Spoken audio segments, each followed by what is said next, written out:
आप जब पैदा हुए तब माँ के कोख से निकलते हुए ही क्या आपके ज़हन में था कि बुगाटी कार चलानी है कभी या ख़रीदनी है? क्या आपके मन में था कि चार्टर्ड फ्लाइट ख़रीदना है या उसमें बैठना है, खुद का होना चाहिए? जब आप माँ के कोख से निकले तब आपके मन में था कि खुद की एक आलीशान कोठी होनी चाहिए? जब आप माँ की कोख से निकले तब क्या आपके मन में था कि सुंदर महिला या सुंदर पुरुष हमारे पास होना चाहिए? नहीं था। विचारिएगा, चिंतन करिएगा, नहीं था। कहाँ से आता है आपके अंदर ये सब? ये सब आपके अंदर उन्हीं लोगों को देखकर आपके अंदर आता है। जब आप बाज़ार निकलते हैं सामान लेने, तब आपके बाजू से कोई सुपर बाइक जाती है, कोई भी महंगी बाइक जाती है, जैसे केटीएम हो गई, बुलेट हो गई, बीएमडब्ल्यू बाइक हो गई या फिर कोई भी, तो उसे देखकर आपके मन में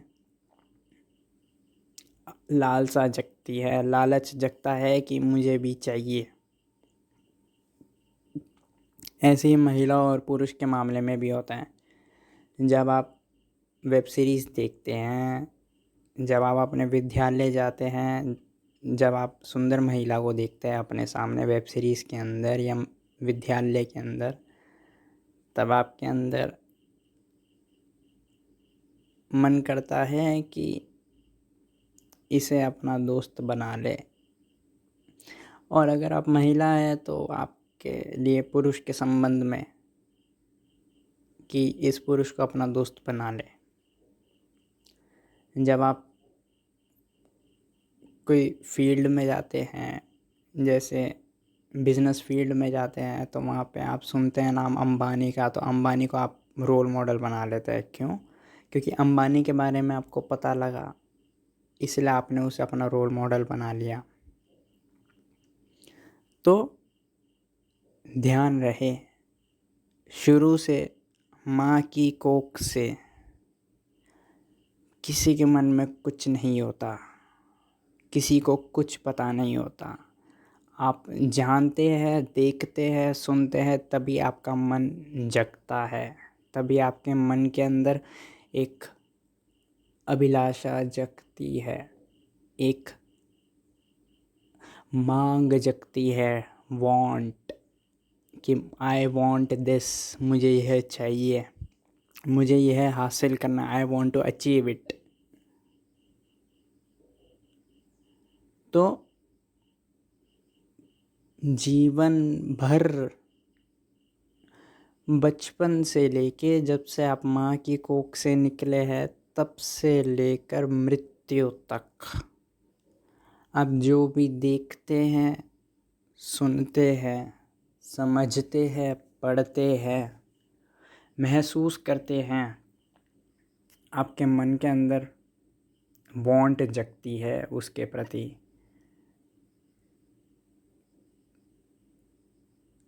आपने किताबों में, फिल्मों में देखा होगा, एलियंस के बारे में पढ़ा होगा, तो कभी ना कभी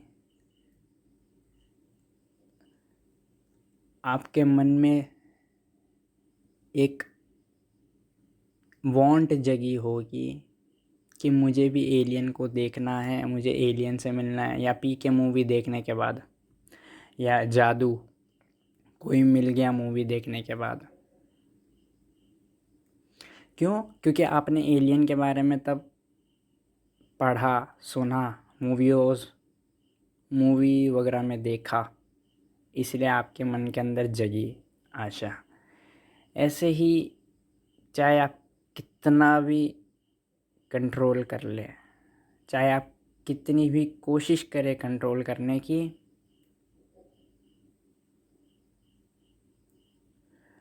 प्रत्येक क्षण आपके ऊपर, आपके चित्त के ऊपर, आपके कॉन्शियसनेस के ऊपर जो भी आएगा। जो भी वस्तु आपको दिखेगी, सुनाई देगी या फिर आप पढ़ेंगे, उसकी वांट ऑन द स्पॉट आपके मन में जगेगी। आप सड़क पर चल रहे हैं, एक सुंदर महिला, अजनबी महिला या अजनबी पुरुष, सुंदर पुरुष आपके सामने से गुज़रते हैं, तो ऑन द स्पॉट आपके मन में डिज़ायर जगती है, वांट जगती है कि मुझे ये चाहिए, मुझे इसके साथ संभोग करना है, इसके साथ डेट पे जाना है, मुझे इसको दोस्त बना लेना है, इसको पति पत्नी बना लेना है, गर्लफ्रेंड बॉयफ्रेंड बना लेना है। प्रत्येक क्षण आपकी नई वांट जगती है। और याद रहे, वो नई वांट जो जगती है एक क्षण में आपके अंदर, वो तब तक ही ज़िंदा रहती है जब तक अगली वांट ना जगे। इसे आप यूँ समझें, आप सड़क पे चल रहे हैं, आपने एक बहुत ही सुंदर महिला या सुंदर पुरुष देखा, आपके मन के अंदर वांट जगी कि इसके साथ संभोग करना है, इसके साथ शादी करनी है, या गर्लफ्रेंड बॉयफ्रेंड बना लेना है, या दोस्त बना लेना है, या इसे अपना साथी बना लेना है, या एक दिन इसके साथ डेट पे जाना है। उस एक महिला या पुरुष के देखने पर आपके अंदर इतनी सारी वांट जगी। अब आप थोड़ा आगे पैदल चलते हैं और तब एक गाड़ी गुज़रती है, महंगी गाड़ी, आलीशान गाड़ी। तब गाड़ी को देखकर आपके अंदर एक अलग ही वांट जगती है कि ये गाड़ी हो मेरे पास, ये गाड़ी मैं ख़रीद लूँ। आज जिनको गाड़ियों से नफ़रत है, जैसे कि बहुत लोग होते हैं जैसे कि गाड़ी पोल्यूशन मचाती है, तो लोग जो नॉर्मल गाड़ी है, तो अगर उस व्यक्ति को गाड़ी पसंद नहीं होगी प्रदूषण फैलाने के कारण, तो उस व्यक्ति के अंदर ये वांट जगी कि गाड़ी नहीं होनी चाहिए, ऐसी गाड़ी नहीं होनी चाहिए, ऐसी गाड़ियों पर प्रतिबंध लगा देना चाहिए।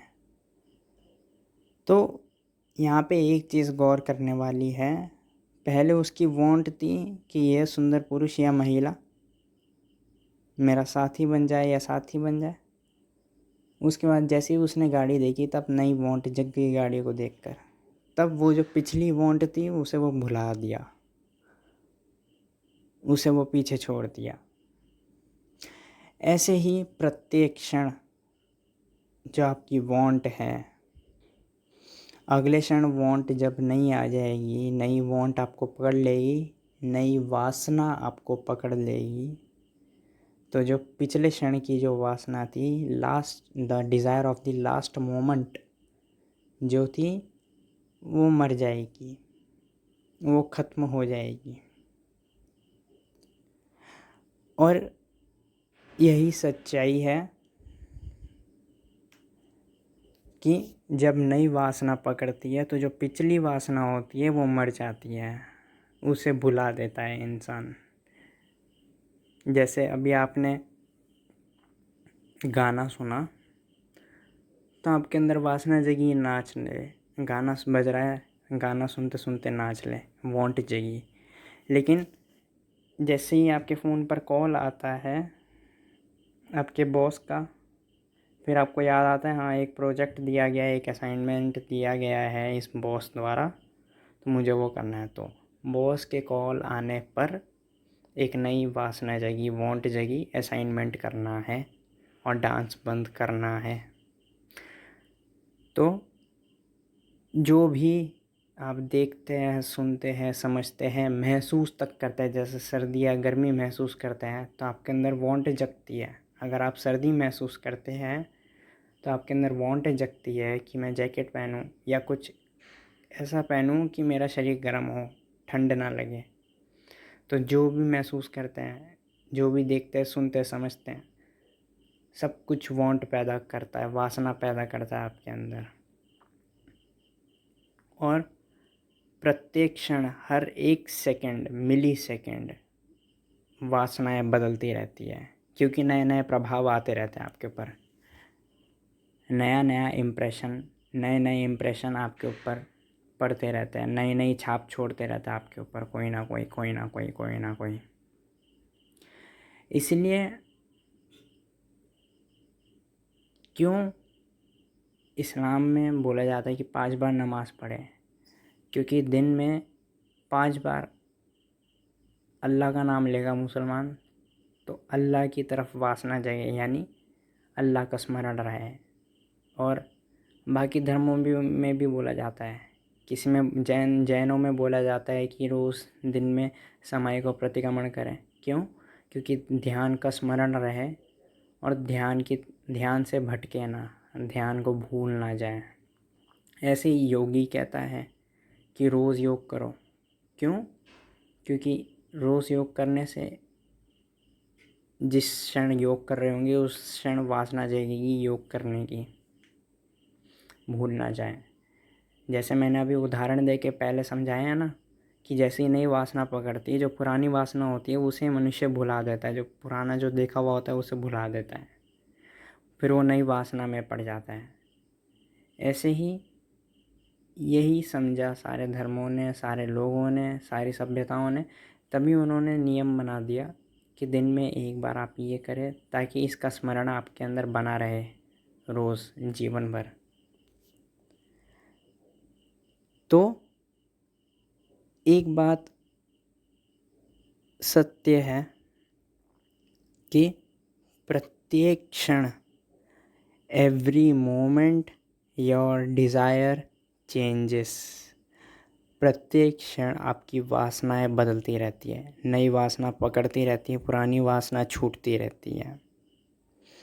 कारण उसका आपके चारों ओर जो प्रभाव पड़ रहा है वो, यहाँ तक कि जो मनुष्य नहीं है उसका भी प्रभाव आपके ऊपर पड़ता है। अब आप सूरज की किरणों के अंदर जाते हैं तो आपको धूप लगती है, तब आपके अंदर वासना जगती है कि मुझे छाया चाहिए, या तो छाता लेकर आ जाऊं मैं या किसी छत के नीचे बैठ जाऊं ताकि धूप की किरणें ना लगे मुझे और मेरा शरीर काला ना हो। तो धूप कोई मनुष्य थोड़ी है, कोई गाड़ी भी नहीं है, फिर भी उसने आपके अंदर एक डिज़ायर पैदा कर दी। तो कुछ भी आप देखें, चाहे आप अपने सामने दीवार देखें या पेंटिंग देखें, अपना मोबाइल देखें, टेबल देखें, किसी मनुष्य को देखें, किसी गाड़ी को देखें, किसी पेड़ को भी देखें, किसी जानवर को भी देखें, किसी को भी सुने, कोई गाना सुने या फिर बरसात हो रही है उसकी आवाज़ सुने, कुछ भी जो भी आपके ऊपर इम्प्रेशन डालता है, नई वासना तत्क्षण पैदा हो जाती है। तो वासना नई हमेशा पैदा होती रहती है जब तक आप जीवित रहेंगे। ये है वासना का गणित, ये है सच्चाई कि हर एक क्षण वासना पैदा होती है। और ये भी है सच्चाई कि हर एक नए क्षण में नई वासना पैदा होती है और पुरानी वासना मर जाती है। पुरानी वासना भुला देता है मनुष्य। एक बार एक हुआ ऐसा, एक व्यक्ति था, उसका नाम मान लीजिए रमेश। उसके अंदर वासना जगी एक महिला को देखकर, बहुत सुंदर महिला थी, रजनी को देखते ही उसके अंदर वासना जगी। फिर रमेश ने रजनी को प्रपोज किया शादी के लिए। रमेश भी अच्छा सुंदर व्यक्ति था, पुरुष था, तो रजनी ने भी हाँ बोल दी। तो दोनों के अंदर एक दूसरे को देखकर वासना जगी थी उस समय कि दोनों एक दूसरे से शादी कर ले। प्रपोजल के टाइम तो दोनों ने हाँ कर दी एक दूसरे को। अब शादी हो जाने के बाद अगले ही दिन रमेश ने रजनी से भी सुंदर महिला को देखा। अब रजनी से भी सुंदर महिला को देखने के बाद अब उसके अंदर वासना जगी कि अब रजनी को छोड़ो और उस सुंदर महिला के पास जाओ। तो जब प्रपोजल का क्षण था, प्रपोजल का मोमेंट था, उस समय वासना ये एक रजनी और रमेश दोनों की एक दूसरे के प्रति वासना थी, क्योंकि उस मोमेंट में वो दोनों ही एक दूसरे के ऊपर इम्प्रेशन डाल रहे थे। वो दोनों ही एक दूसरे को परिचित थे उस एक मोमेंट के अंदर। जैसे ही शादी होती है अगले दिन उसके जब जैसे ही नई लड़की देखता है रमेश, तब वो लड़की इम्प्रेशन डालती है। तब रमेश वो प्रपोज़ल वाला मोमेंट भूल जाता है। उसके अंदर जो वासना जगी थी प्रपोज़ल वाले मोमेंट के अंदर, वो वासना भी छूट जाती है, मर जाती है। तब रमेश उस लड़की के पीछे पागल हो जाता है। तो बहुत लोग मैंने देखे हैं, बहुत लोग, मैं एक जोड़े की बात नहीं कर रहा, मैंने अपने जीवन में बहुत जोड़े देखे हैं ऐसे कि शादी करने के बाद बेचारे दोनों पछताते हैं।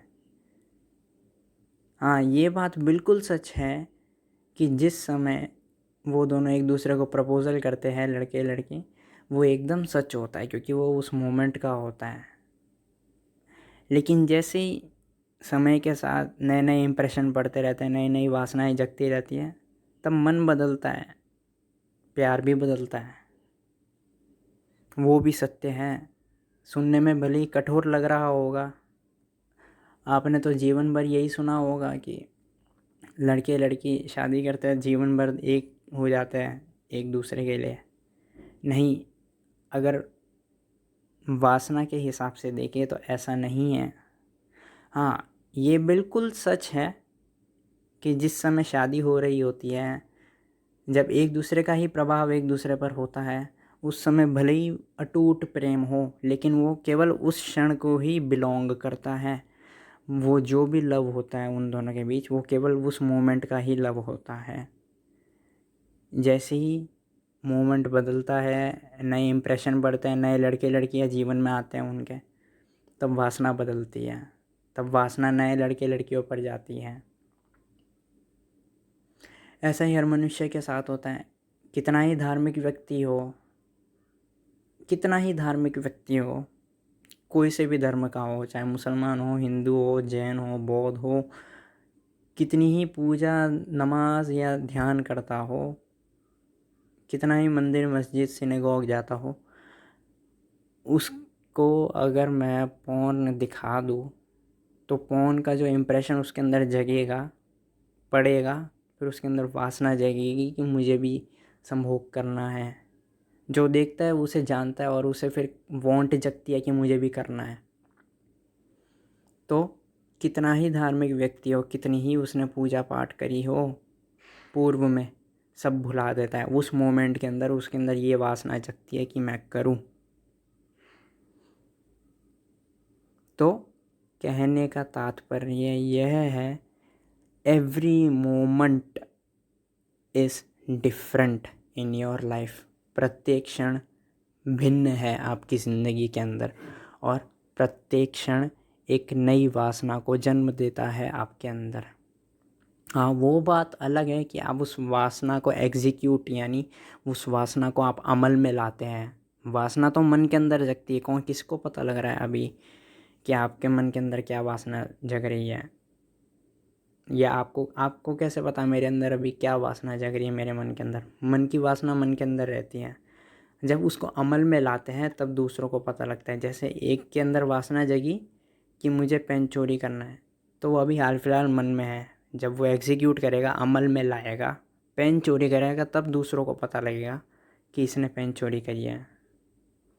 वासनाओं का किसी को पता नहीं लगता, लेकिन जब उसको अमल में लाते हैं, एग्जीक्यूट करते, तब दूसरों को पता लगता है। इसलिए वासनाएं करोड़ों आती हैं आपके मन के अंदर, मेरे मन के अंदर, सभी के मन के अंदर, लेकिन पता किसको नहीं लगती, क्योंकि आप अमल में नहीं लाते हैं, एग्जीक्यूट नहीं करते। और मज़े की बात तो ये है, करोड़ों वासनाएं जगती हैं, करोड़ों मोमेंट होते हैं, हर एक मोमेंट के साथ, हर एक सेकंड के साथ एक नई वासना जगती है, लेकिन उसको एग्जीक्यूशन में नहीं लाता मनुष्य। क्यों? क्योंकि मनुष्य ने ही ऐसी व्यवस्था बनाई है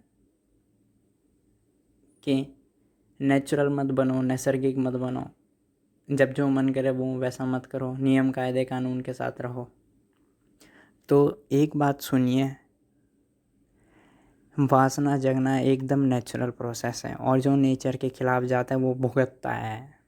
इसलिए सिगमंड फ्रॉइड कहता है कि रिप्रेशन जो करता है मनुष्य, अपनी वासनाओं का दमन जो करता है, वो डिप्रेशन में तक जा सकता है, उसे हिस्टीरिया तक हो सकता है, मेंटल प्रॉब्लम हो सकती है, क्योंकि वासना तो मेंटल थिंग है, माइंड के अंदर जगती है।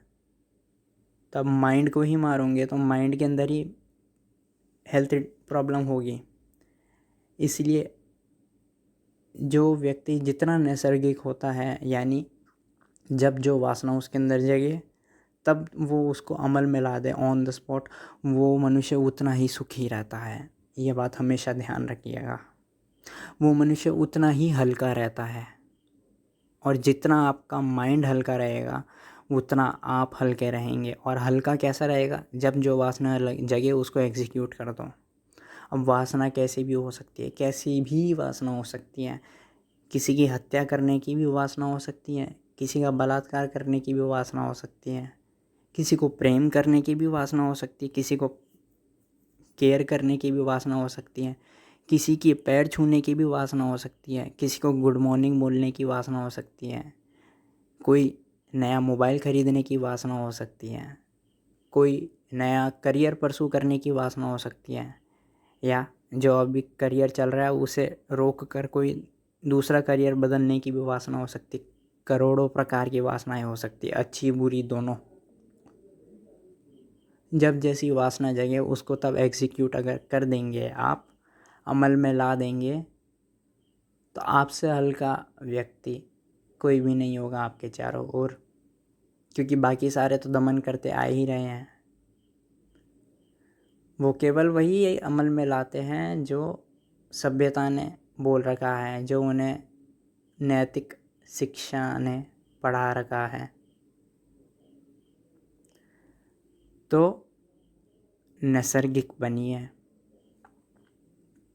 और इस बात को समझिए, कम से कम नैसर्गिक बने ना बने वो आपकी मर्ज़ी, लेकिन इस बात को ज़रूर समझिए, जो भी आप देखते हैं प्रत्येक सेकंड, हर मोमेंट में आपके अंदर एक नई डिज़ायर जगती है। वो डिज़ायर सेक्सुअल डिज़ायर भी हो सकती है, एग्रेसिव डिज़ायर भी हो सकती है, पीसफुल डिज़ायर भी हो सकती है, लव डिज़ायर भी हो सकती है, कैसी भी डिज़ायर हो सकती है। और हर पिछले क्षण की जो डिज़ायर होती है, हर पिछली डिज़ायर वो मर जाती है, भूल जाती है, जैसे ही आपको नई डिज़ायर पकड़ लेती है। और कैसे? जैसे आप देखते हैं, सुनते हैं, समझते हैं, फील करते हैं। जो आपकी 5 इंद्रियां हैं, 5 इंद्रियों का काम क्या है? जो भी बाहर से आ रहा है उसे भीतर ले जाना, मन तक, बुद्धि तक, ताकि समझ पाए बुद्धि। जैसे ही आप समझते हैं वैसे ही डिज़ायर जग जाती है। तो जो भी सेंस से आप समझते हैं, इनपुट लेते हैं अपने अंदर, वो इनपुट एक नई डिज़ायर को जन्म देता है, ये समझिए। और जब नई डिज़ायर को जन्म देता है, अगर आप उसे तब के तब अगर आप तृप्त कर लेते हैं, तो वो अलग ही प्रकार का सुख होता है। वो सुख अलग ही लेवल का सुख होता है, चरम सुख। लेकिन बहुत मनुष्य कभी चरम सुख तक पहुंच नहीं पाते, बहुत कम मनुष्य पहुंच पाते हैं, क्योंकि बहुत मनुष्य अपनी नैसर्गिक मांग जो होती है वो पूरी ही नहीं कर पाते। तब के तब जो नैसर्गिक मांग अपनी पूरी कर दे वो चरम सुख को उपलब्ध हो जाता है, क्योंकि तब के तब ऑन द स्पॉट मांग पूरी कर लेंगे, तब आप एक ऐसी स्टेट को पहुंच जाएंगे, तब डिज़ायर भी नहीं रहेगी और मांग करने की भी ज़रूरत नहीं रहेगी, क्योंकि ऑन द स्पॉट डिज़ायर जगी आपके मन के अंदर और ऑन द स्पॉट आपने उसे अमल में ला दिया, मांग पूरी कर लिया आपने। तब आपका माइंड एकदम ब्लैंक बन जाता है, ज़ीरो बन जाता है, तब आप नथिंगनेस में पहुंच जाते हैं। और वही अल्टीमेट पीस है, वही चरम सुख है, वही परमात्मा है, वही अल्लाह है, उसे आप जो नाम दे सकते हैं। तो डिज़ायर सुख नहीं है, डिज़ायर का पूरा हो जाना सुख नहीं है, हाँ, लेकिन डिज़ायर का पूरा हो जाना बहुत ज़रूरी है अगर एकदम चरम सुख प्राप्त करना है तो। सब्सक्राइब करें अगर यह चलचित्र मददगार साबित हुई हो तो, और यह वीडियो शेयर करें जितना हो सके, और अगर आपको वीडियो पसंद आती है मेरी तो लाइक ज़रूर कीजिएगा।